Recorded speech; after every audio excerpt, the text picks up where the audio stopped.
So here's the questions I want you to challenge yourself to answer right now, okay? When does the me monster creep up on you the most? When is he jumping in your ear being really loud? For me, as an example, as you're thinking, it used to be when I felt like I wasn't selling a lot. And it would be sales pressure. I used to call it sales pressure. And it would just be pressure to sell, and it was all about me and I forgot about everybody else. And the antidote to that was a scroll in The Greatest Salesman by Og Mandino, and it always bring me right back. And I always do. I used to sell books, door-to-door educational books. We used to talk to a lot of moms. They were usually the ones in charge of a lot of the educational decisions, at least where we were selling. And I would always sell more and have a great day and feel amazing when my focus was, I'm just going to make moms laugh today. That's it. And it just wasn't about me. And I'd go and sell. And there'd be some days I'd sell, you won't know what these units mean, but I'd sell sometimes 200 units in a day, and the commission on that is like times 8. And that's what I would do. And I would just not care about what I was selling. I wouldn't care. I'd just be like, what do you need? How can I help? Wow, this office is a beautiful yard. I'd figure out a way to make them laugh. Okay?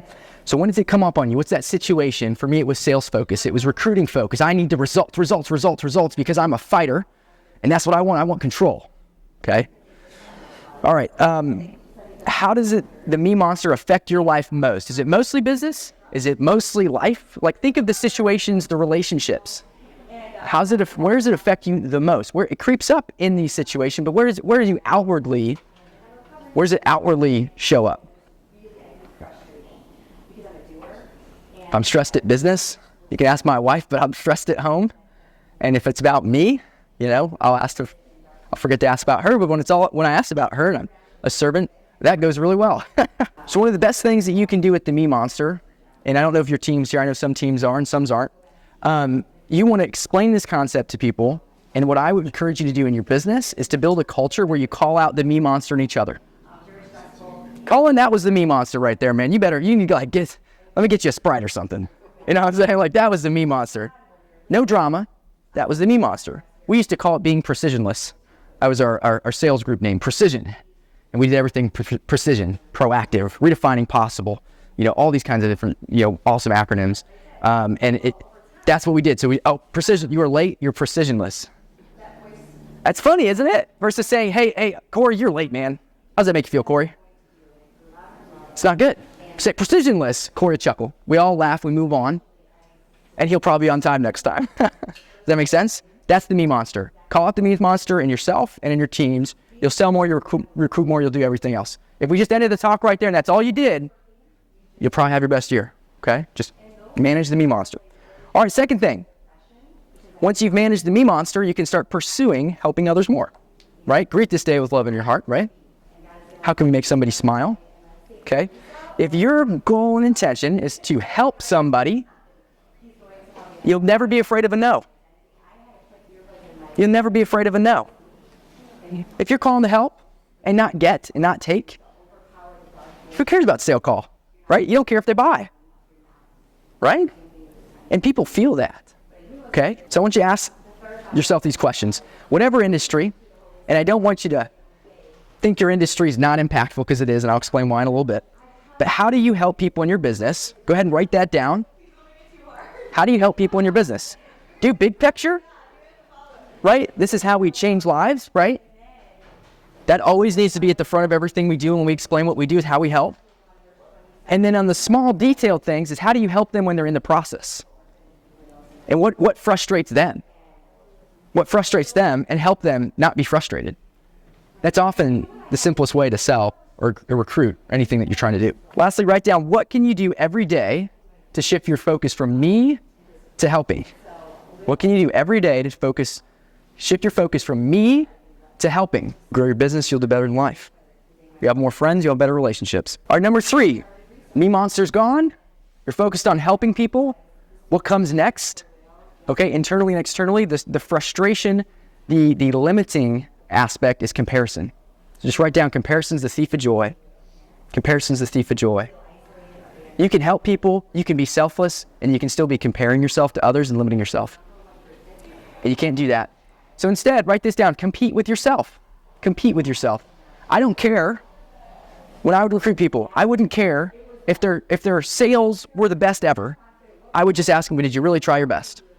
They said yes, I just made them feel like $1 million. They said no, let's figure out why that happened. Compete with yourself. Some of you guys have different strengths and weaknesses than each other. In fact, all of you do. And because you have strengths and weaknesses, you're comparing apples and oranges when you look around the room. You're comparing apples and oranges. When you compete with yourself, you actually try your best, and you actually give your best, you're going to have great results. Comparison's a thief of joy. Don't chase after somebody else's life or somebody else's success, right? Just compete with yourself and do your best when nobody's looking. And highlight and write that down. When nobody's looking. When nobody's looking. That's the hardest thing for people to do, but when you do it, it builds integrity. And you'll have a great year in whatever you're doing. Doesn't matter. If you're just doing what you're supposed to be doing, what you committed to be doing, to your leader, to yourself, and you compete with yourself, you'll do well. Because write this down. How does comparison affect you? Does it piss you off? You get angry? Oh, that guy, I can beat that guy, you know? Or does it make you feel like you have less self-worth?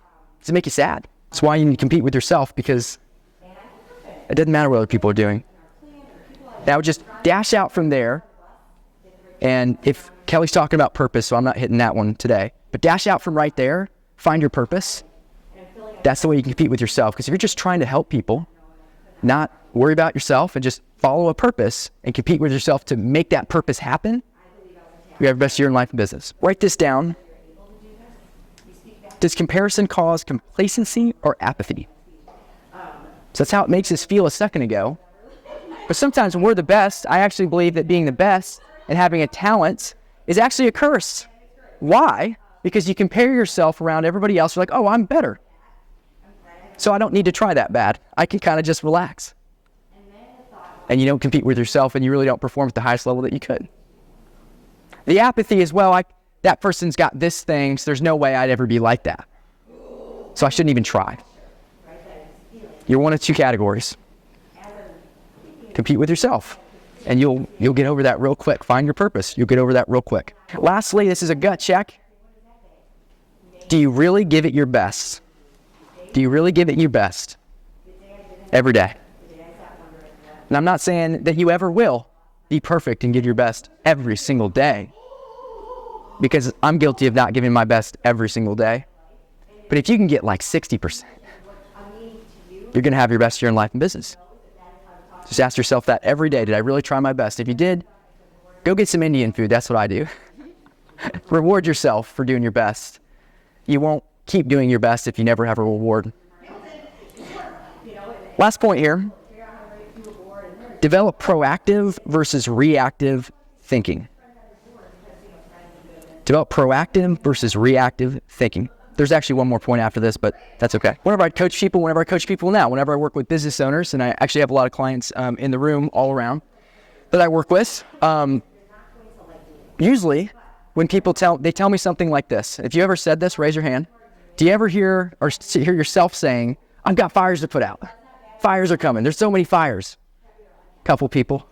You maybe use it a different way. You've got problems, whatever, right? I hear that all the time.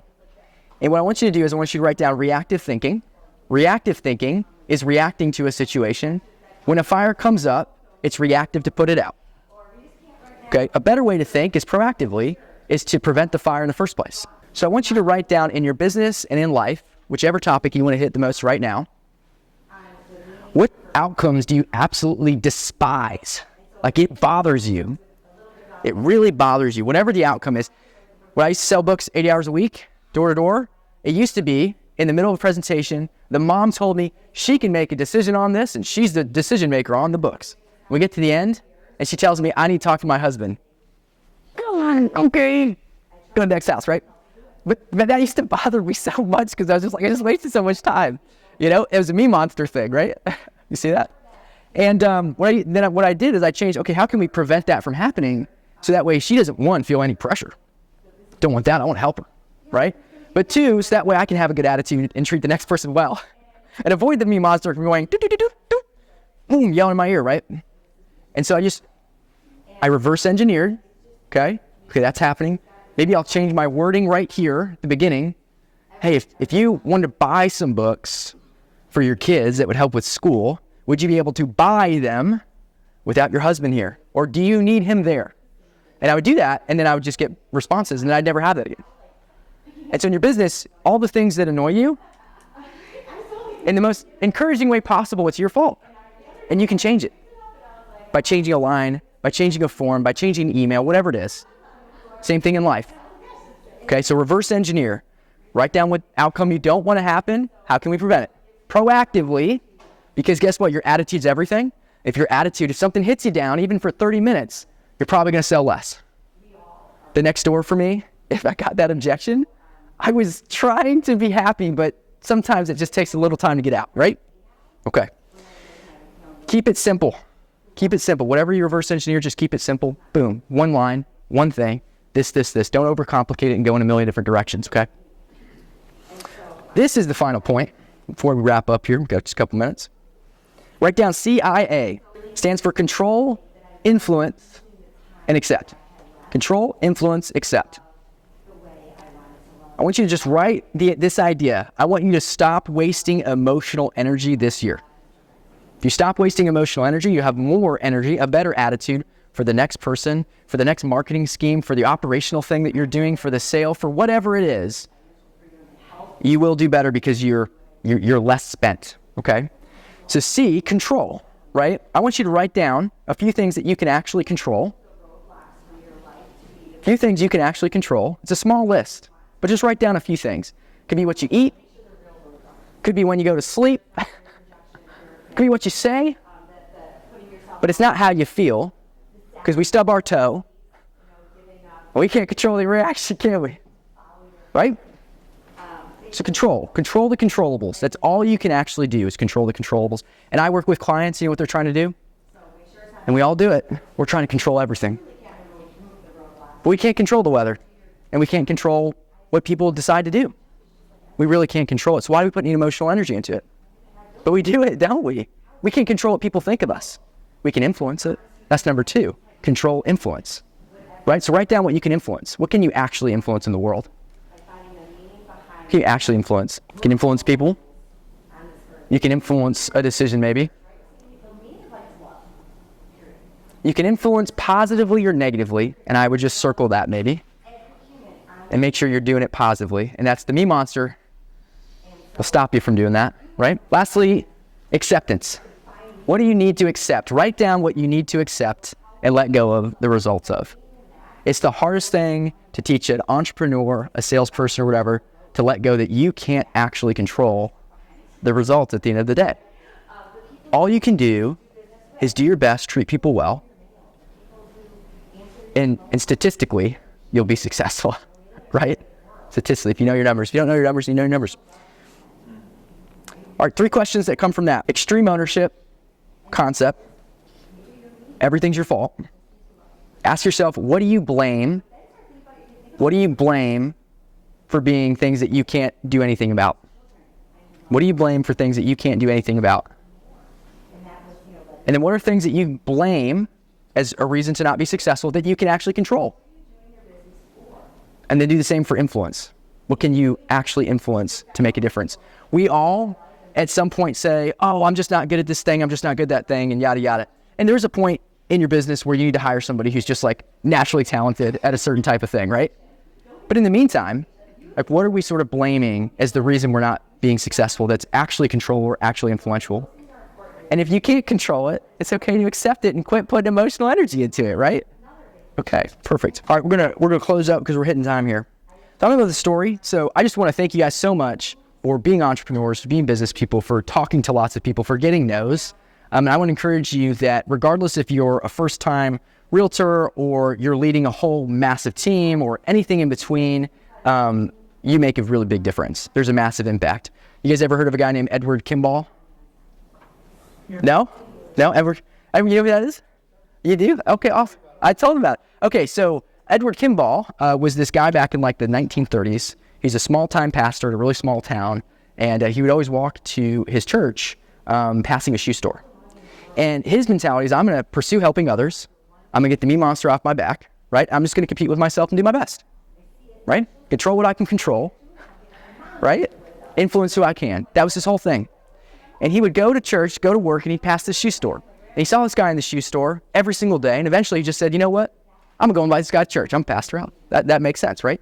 He goes in, invites the guy. The guy's name's Dwight L. Moody. Comes to church with him. If you don't know who Dwight L. Moody is, he was an evangelist, and he went all over the world speaking, and that's actually what Moody Bible College is named after. Small town pastor. No one's ever heard his name. Big impact just right there. Well, guess what happens next? Dwight L. Moody goes and speaks into UK and all this stuff, and he ends up getting this guy named Meyer, another evangelist who goes internationally after him. Came to talk.